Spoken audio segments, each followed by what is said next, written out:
Hi everyone, today we are going to be working on Learning Target 4 from Unit 7, which is I can evaluate perfect squares and perfect cube roots. Evaluate perfect square and cube roots. And we're going to be focusing mainly on the square roots today. So I've posed a question here that I want us to think about. It says the length of each side of a square measures s inches long. The area of the square is 49 inches squared. What is the length of one side of the square? Okay, so what multiplication expression would help you find the area of the square? So we're told in the problem that the side length of the square is s. And using our prior knowledge, we know that every single side of a square is equal length. So every single side is going to be labeled s. And so then we have to remember how we find area. Well, area we know is length times width.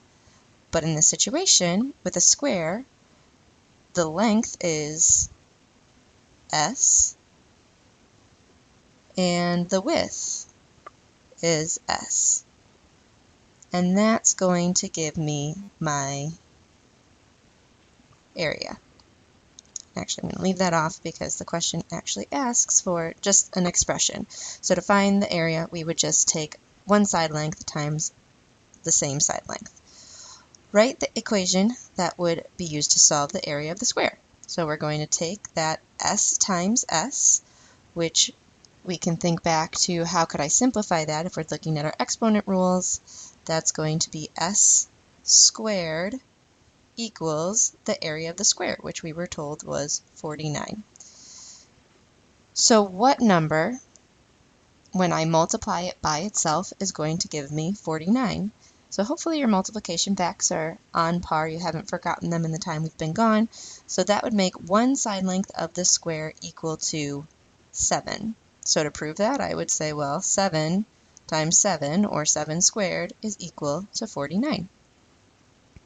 So the number 49 is one of a set of numbers called perfect squares, which is what, again, we are going to be focusing on today.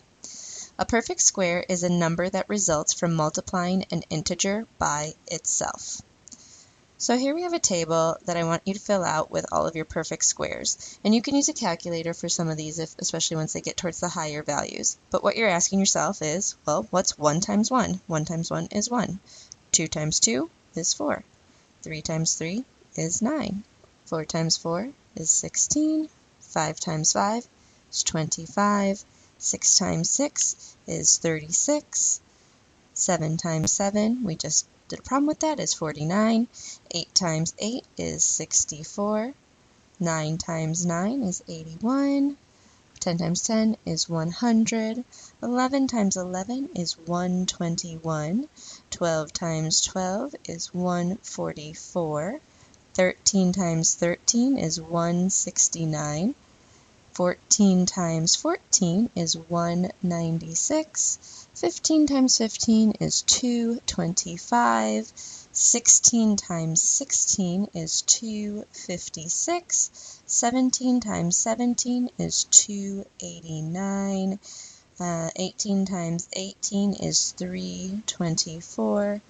19 times 19 is 361, and last but not least, 20 times 20 is 400. Okay, so if I went too fast, go ahead and pause the video and fill those in for yourself because they will come in handy with doing your practice and our examples. Okay, so look at the equation you wrote above. How do you solve an equation where a variable squared is equal to a perfect square? So you've solved equations before, and basically when we solve all of our equations, we're going to be using inverse operations. If we were adding, we would do subtraction to solve. If we were multiplying, we would use division to solve. So now, since we are squaring a number, the inverse operation of squaring a number is to find the square root, which we have talked about before. So a square root of a number is any number that you can multiply by itself to get your original number. For example, 3 is a square root of 9 because 3 times itself, 3 times 3, is equal to 9. Another square root of 9 is negative 3 because we could take negative 3 times negative 3, and that equals also a positive 9. The symbol that looks like that, we call it a radical sign, means positive square root.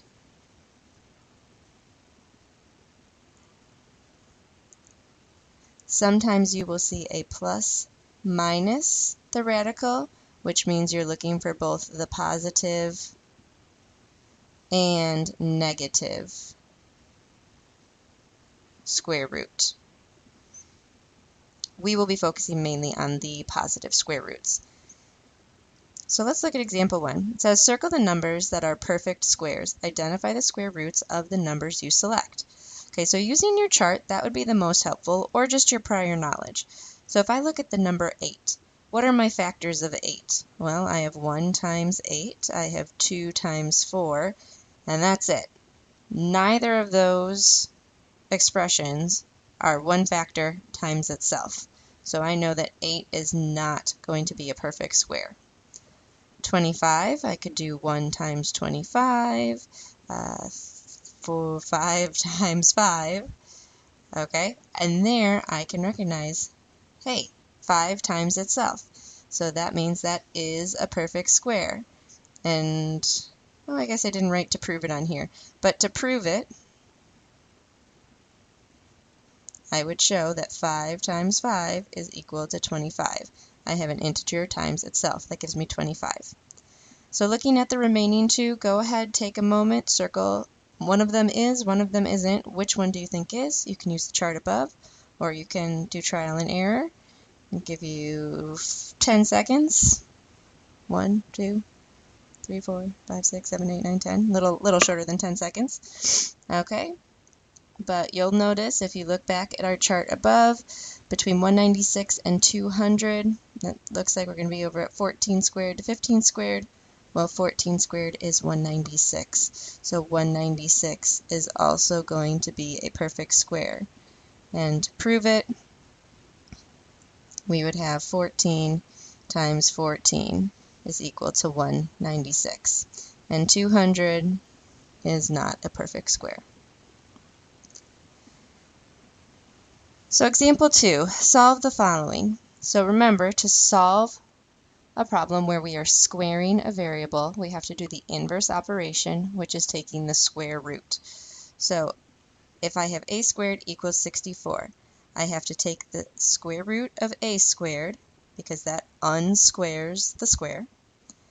And whatever I do on one side of my equation, I have to do on the other side of my equation. So if I take the square root of a squared, that gives me the single value of a, and then the square root of 64, you can use your chart or just your knowledge of factors, and I know that the repeated factor, if I was multiplying an integer by itself to get 64, is going to be 8. So the square root of 64 is 8. If I look at my next equation, k squared equals negative 225. So I'm going to take the square root of k squared, and that has to be equal to the square root of negative 225. Well, the square root of k squared is k. And now this is where I want you to pause a moment. We talked about square roots having positive and negative, well, perfect squares having positive and negative roots. However, remember, I know that 15 times 15 is equal to 225. But what if I had negative 15 times negative 15? When I have two negatives, that results in a positive value. So is there a factor, I want you to think about this for a moment, is there a factor that I can multiply by itself that would give me a negative number? Typically, the one thing that most people think of is, oh, negative 15 times positive 15. But that is not Negative 15 and positive 15 are not the same thing. If you have $15 in your wallet, that is not the same thing as you owing me $15. So these are not the same integer. So therefore, this would be no solution.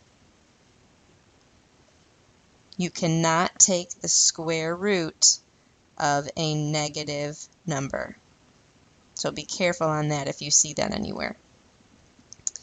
Okay, moving on to the next part, we have p squared equals 1,400 or 14,400. So I'm going to take the square root of p squared and the square root of 14,400. So the square root of p squared, we know we're going to get p. And now our chart definitely does not go up to 14,400 with our perfect squares, but we can do a little investigation work or breakdown. And 144 is on my chart. 144 is 12 times 12.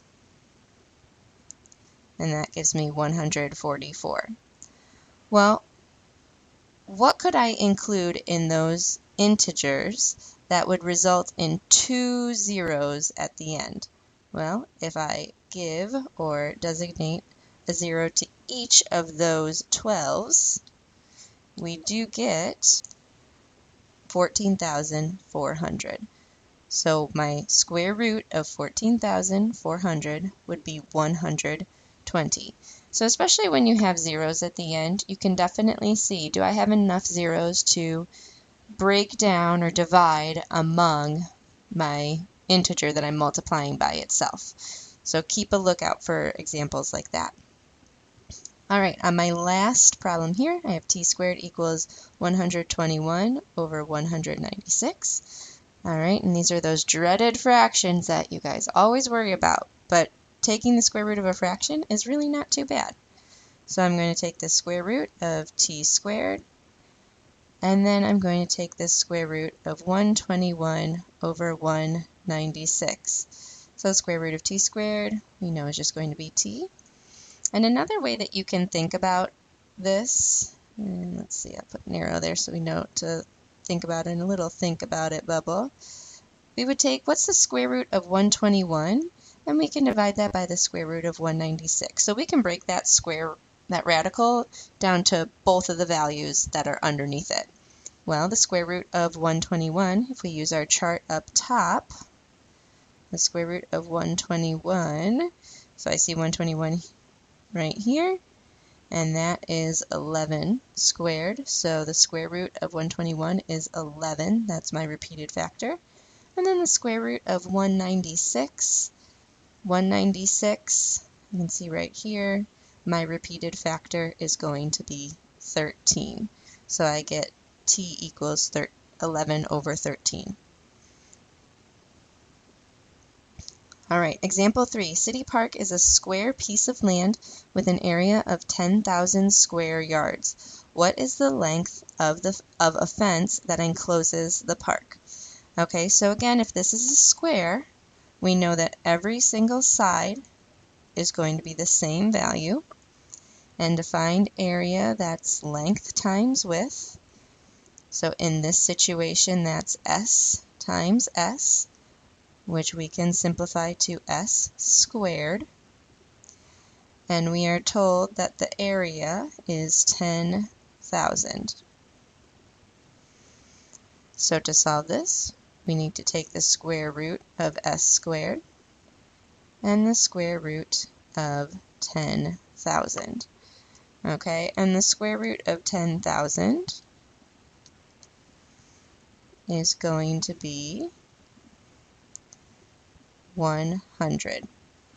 Now, most people at this point would say, woohoo, I'm done. The side of the park is 100. So this is s equals 100. Yay, I'm done. However, you are only half done because the question says, what is the length of a fence that encloses the park? So remember, a fence has to go all the way around the perimeter of the property. So if one side is 100, all the sides are 100. So I'm going to do 100 times the 4 sides of the park, and so that would be 400 yards of fence. And that would be my answer for that question. So be careful, pay attention.